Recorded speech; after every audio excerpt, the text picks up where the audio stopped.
Assalamualaikum warahmatullahi wabarakatuh. Apa kabar semuanya? Semoga kita semua senantiasa mendapat bimbingan Allah menuju jalan yang lurus. Dalam berkehidupan sehari-hari, kita kerap kali mendapati hewan kecil yang mengganggu dan tak jarang kita pun membunuhnya. Karena alasan yang tidak jelas, bahkan tanpa merasa bersalah sedikit pun. Tahukah Anda, dalam Islam ada sekian banyak binatang yang boleh dibunuh, serta terdapat pula beberapa binatang yang haram untuk dibunuh. Jadi tidak semua hewan kecil boleh dibunuh walaupun populasinya tidak terbatas. Terkait haramnya membunuh beberapa binatang itu mempunyai dasar, baik dari Al-Quran maupun hadis Nabi. Tiap-tiap dari binatang yang haram dibunuh itu pasti mempunyai alasan, maka sebagai umat Islam telah sepantasnya kita perlu mentaati tentang itu. Berikut ini ialah 5 binatang yang haram untuk dibunuh dalam ajaran Islam. Untuk yang pertama ialah semut. Semut menjadi salah satu binatang yang dipercayai selalu bertasbih kepada Allah.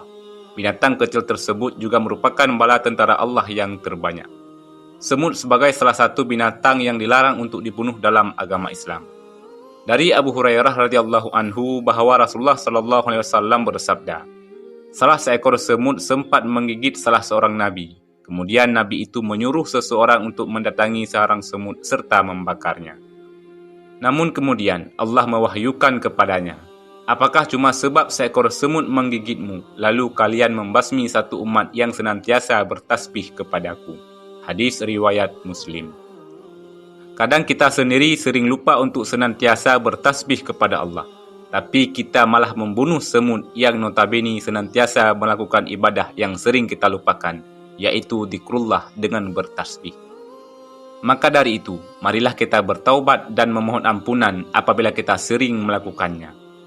Yang kedua ialah laba-laba. Dalam sejarah kisah Nabi, laba-laba dipandang sebagai binatang yang juru selamat Rasulullah SAW dikala ia dikejar oleh kalangan Quraisy yang hendak membunuh beliau. Diketahui jika dikala itu Rasulullah bersembunyi di dalam gua dan kalangan kafir Quraisy hampir saja menemukan beliau, tetapi berkat terdapatnya sarang laba-laba sehingga kaum kafir Quraisy beranggapan jika di dalam gua itu tidak mungkin terdapat orang di dalamnya. Rasulullah SAW kala itu berada di dalam gua Sur yang ditemani sahabat sejatinya Abu Bakar. Mereka bersembunyi dari banyak orang kafir Quraisy yang ingin membunuh Rasulullah SAW. Orang-orang itu kemudian mendatangi mulut gua guna memastikan apakah betul Nabi Muhammad serta Abu Bakar terdapat di dalamnya. Tetapi apa yang mereka dapati? Terdapat sarang laba-laba yang masih utuh sempurna. Serta di situ mereka pula mendapatkan 2 ekor burung merpati. Mereka amat percaya bahwa di dalam gua tersebut tidak ada orang di dalamnya. Merujuk pada kisah tersebut, sehingga Islam memutuskan kalau tindakan membunuh laba-laba menjadi sesuatu perihal yang tidak dimaafkan atau diharamkan. Maka dari itu, apabila kita pernah membunuhnya, maka bertaubatlah. Lalu yang ketiga ialah lebah. Lebah adalah salah satu binatang yang istimewa dalam Islam. Apabila secara harfiah, lebah digunakan sebagai nama dari salah satu surah dalam Al-Quran, yakni surah An-Nahl. Terselip banyak pelajaran yang dapat dipetik dari kehidupan lebah. Salah satunya yaitu lebah selalu memakan sesuatu yang halalan thayyibah, rezeki yang baik serta halal. Dan perhatikan apa yang dihasilkan, penuh keberkahan, yaitu madu yang mempunyai banyak manfaat untuk kesehatan manusia. Mayoritas ulama mengatakan hukum membunuh lebah selevel dengan semut. Dengan landasan itu, pantangan membunuhnya serta pantangan menyantapnya. Namun para ulama menerangkan jika larangan membunuh lebah sebab menghasilkan madu yang bermanfaat untuk manusia. Kemudian yang keempat kata. Rasulullah SAW bersabda, berilah keamanan bagi kata, jangan dibunuh, karena sesungguhnya suaranya yang kalian dengar adalah tasbih dan takbir.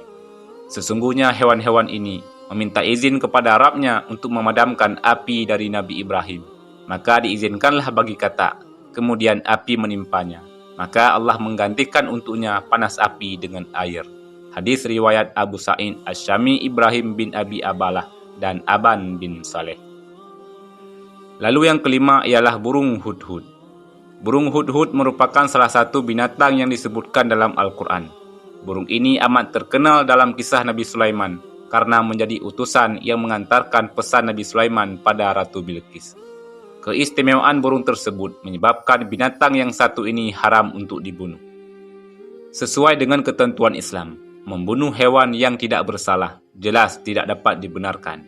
Kita boleh membunuh hewan jika keberadaannya akan mengganggu keselamatan kita.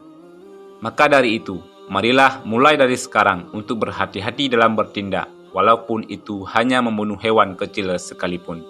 Karena segala sesuatu ciptaan Allah ada tujuan dan hikmah di dalamnya untuk kehidupan manusia. Wallahu a'lam bissawab. Assalamualaikum warahmatullahi wabarakatuh.